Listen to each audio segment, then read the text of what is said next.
Baikuni Wibowo mencari data atau rekaman pada tanggal 8 Juli 2022 dari pukul 16 waktu Indonesia Barat sampai dengan pukul 18 waktu Indonesia Barat dan dipindahkan ke media penyimpanan flash disk warna merah hitam. Bahwa sekitar 2 jam kemudian, saksi Baikuni Wibowo kembali ke Kompleks Polri Duren 3 Pancoran, Jakarta Selatan dengan membawa flash disk warna hitam dan laptop Microsoft Surface, kemudian menunjukkan data rekaman yang sudah dikopi tersebut kepada terdakwa Cuk Putranto sambil berkata, "Nih, udah kopiannya CCTV." Setelah itu terdakwa Cuk Putranto menjawab, "Saya laporkan ke Bank AKBP Arif Rahman Arifin yang pada saat itu sudah berada di Komplek Polri Duren 3 Pancoran, Jakarta Selatan." Setelah itu saksi Baikuni Wibowo kembali ke Kompleks Polri Duren 3 Pancoran, Jakarta Selatan dengan membawa flash disk warna hitam dan laptop Microsoft Surface dan menunjukkan data rekaman yang sudah dikopi tersebut kepada terdakwa Cuk Putranto tepatnya pada hari Rabu tanggal 13 Juli 2022 sekira pukul 2 waktu Indonesia Barat setelah selesainya pelaksanaan olah TKP di Kompleks Polri Duren 3 nomor 46 dan bertempat di rumah saksi Ridwan Rekilson Soplangit selaku Kasat Reskrim Polres Jakarta Selatan beralamat di Komplek Polri Duren 3 nomor 46 Pancoran, Jakarta Selatan. Kemudian saksi Baikuni Wibowo menyampaikan kepada terdakwa Cuk Putranto, "Nih udah kopiannya CCTV." Saat itu terdakwa Cuk Putranto melaporkan dahulu kepada saksi Arif Rahman Arifin, di mana pada saat itu juga berada di TKP dengan mengatakan, "Bang, kemarin Bapak perintahkan untuk mengkopi dan melihat isinya. Abang mau lihat enggak?"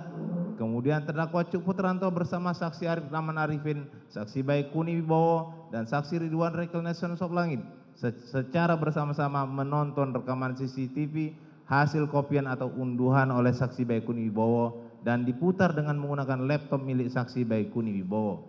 Selanjutnya setelah terdakwa Cuk Putranto bersama saksi Arif Rahman, saksi Baikuni Wibowo, dan saksi Ridwan Rekilson Soplangit menonton dan melihat isi dari flash disk tentang kejadian yang telah direkam dari CCTV tersebut. Kemudian terdakwa Cuk Putranto berkata, "Bang, ini Joshua masih hidup." Lalu saksi Baikuni Wibowo memutar ulang antara menit 17.07 WIB sampai 17.11 WIB dan melihat ternyata benar bahwa Nofriansah Yosua Huta Barat sedang memakai baju putih dan berjalan dari pintu depan rumah menuju pintu samping melalui taman rumah dinas saksi Ferdi Sambo.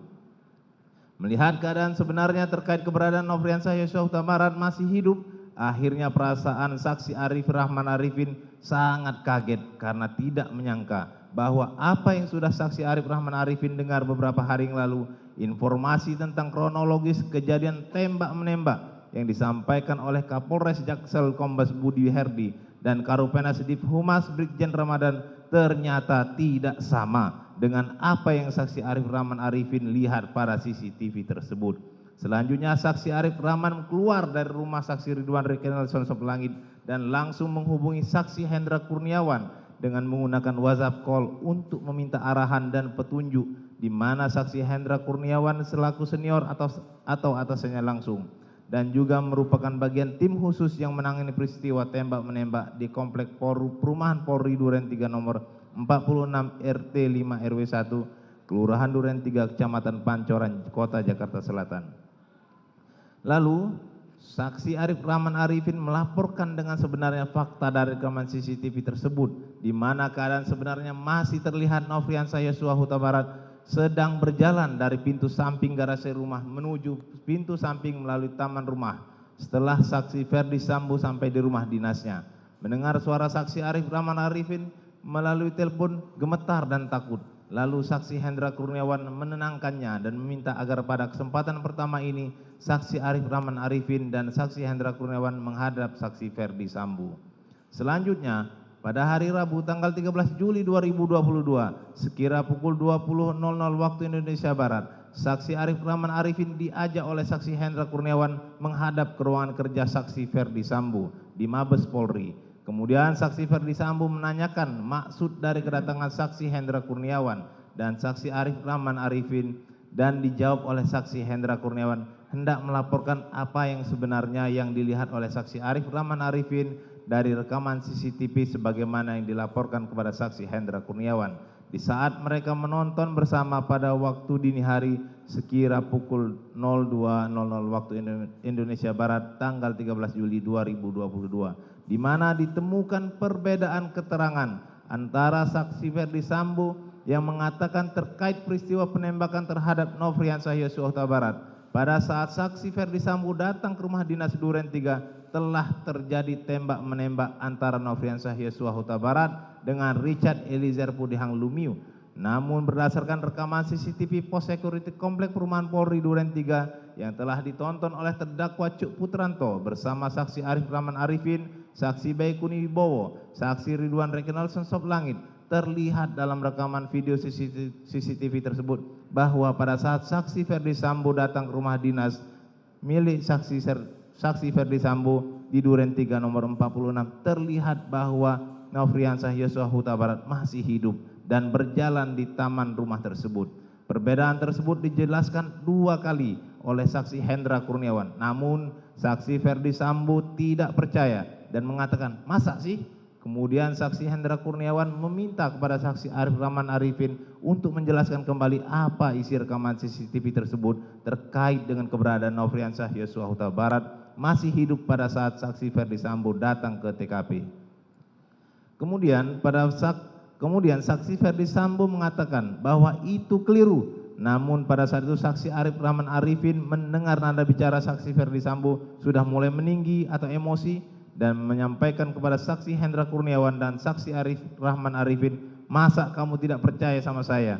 Lalu saksi Ferdi Sambo menanyakan siapa saja yang sudah menonton rekaman CCTV tersebut dan disimpan di mana file rekaman CCTV tersebut. Kemudian saksi Arif Rahman Arifin menjawab, yang sudah melihat rekaman CCTV tersebut adalah Arif Rahman Arifin, terdakwa Cuk Putranto, saksi Baikuni, dan saksi Ridwan Rekinalson Soblangit, Kasat Serse Polres Jakarta Selatan. Dan file tersebut tersimpan di flash disk dan laptop tersebut miliknya saksi Baikuni Wibowo.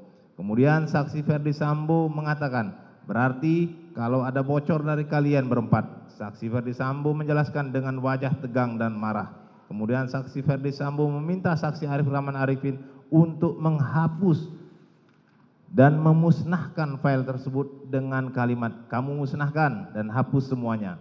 Kemudian saksi Ferdi Sambo menyampaikan kepada saksi Hendra Kurniawan, "Kamu cek nanti itu adik-adik, pastikan semuanya beres." Pada saat komunikasi tersebut, saksi Arif Rahman Arifin tidak berani menatap saksi Ferdi Sambo dan hanya menunduk. Lalu saksi Ferdi Sambo berkata, "Kenapa kamu tidak berani natap mata saya? Kamu kan sudah tahu apa yang terjadi dengan mbakmu." Kemudian saksi Ferdi Sambo mengeluarkan air mata. Kemudian saksi Hendra Kurniawan berkata, "Sudah Rip, kita percaya saja." Kemudian pada saat saksi Arif Rahman Arifin dan Hendra Kurniawan SIK akan keluar ruangan, saksi Ferdi Sambo meminta kembali kepada saksi Hendra Kurniawan dan Arif Rahman Arifin berkata, "Pastikan semuanya sudah bersih." Kemudian sekira pukul 20.30 waktu Indonesia Barat, saksi Arif Rahman Arifin dan Hendra Kurniawan keluar bersama-sama dari ruangan kerja saksi Ferdi Sambo dari lantai 1 gedung utama Mabes Polri. Selanjutnya saksi Arif Rahman Arifin pergi menemui terdakwa Cuk Putranto dan saksi Baikuni di pantry depan rumah saksi Ferdi Sambo dan menyampaikan permintaan saksi Ferdi Sambo kepada terdakwa Cuk Putranto dan saksi Baikuni Wibowo untuk menghapus file yang ada di laptop dan flash disk. Kalau sampai bocor berarti kita berempat yang bocorin. Sekalipun ancaman kata-kata dari saksi Ferdi Sambo yang mengatakan kalau sampai bocor terkait isi DVR CCTV yang telah dilihat oleh terdakwa Cuk Putranto maupun yang lainnya seharusnya mengambil langkah hukum, yaitu menceritakan keadaan sebenarnya kepada yang berwajib dan bukan malah saling meyakinkan dengan mempertanyakan kepada saksi Baikuni Wibowo dengan berkata, "Yakin bang?" Saksi Baikuni menjawab, "Perintah Kadip." Saksinya Karupaminal. Saksi Baikuni Wibowo menyampaikan, "Bang, minta waktu untuk backup file pribadi di laptop saya sebelum diformat." Keesokan harinya pada tanggal 14 Juli 2022 sekira pukul 21 waktu Indonesia Barat, saksi Baikuni Wibowo datang menemui saksi Arif Rahman Arifin yang berada di dalam mobilnya dan menyampaikan bahwa file atau isi laptop sudah bersih semua. Kemudian saksi Baikuni Wibowo meletakkan laptop tersebut di jok belakang sopir. Setelah itu saksi Baikuni Wibowo pergi meninggalkan saksi Arif Rahman. Kemudian sekira pukul 23.00 waktu Indonesia Barat, saksi Hendra Kurniawan menelpon saksi Arif Rahman melalui WhatsApp call dan menanyakan perihal permintaan dari Kadif apakah sudah dilaksanakan atau belum. Dengan kalimat, "Rip, perintah Kadif sudah dilaksanakan belum?" Dan saksi Arif Rahman Arifin menjawab, "Sudah dilaksanakan Dan." Kemudian keesokan harinya saksi Arif Rahman Arifin dengan sengaja mematahkan laptop tersebut dengan kedua tangannya dan menjadi beberapa bagian sehingga mengakibatkan sistem elektronik menjadi tidak bekerja sebagaimana mestinya atau tidak dapat berfungsi lagi, lalu memasukkan ke paper bag atau kantong warna hijau dan letakkan di jok depan mobilnya. Selanjutnya paper bag atau kantong yang berisi laptop yang sudah dipatahkan tersebut disimpan di rumahnya. Kemudian pada hari Senin tanggal 8 Agustus 2022 sekira pukul 17 waktu Indonesia Barat, saksi Arif Rahman Arifin SIK menyerahkan laptop yang sudah dipatahkan menjadi beberapa bagian tersebut di mana tidak bekerja sebagaimana mestinya atau tidak dapat berfungsi lagi kepada penyidik Direktorat Tindak Pidana Umum dengan sukarela.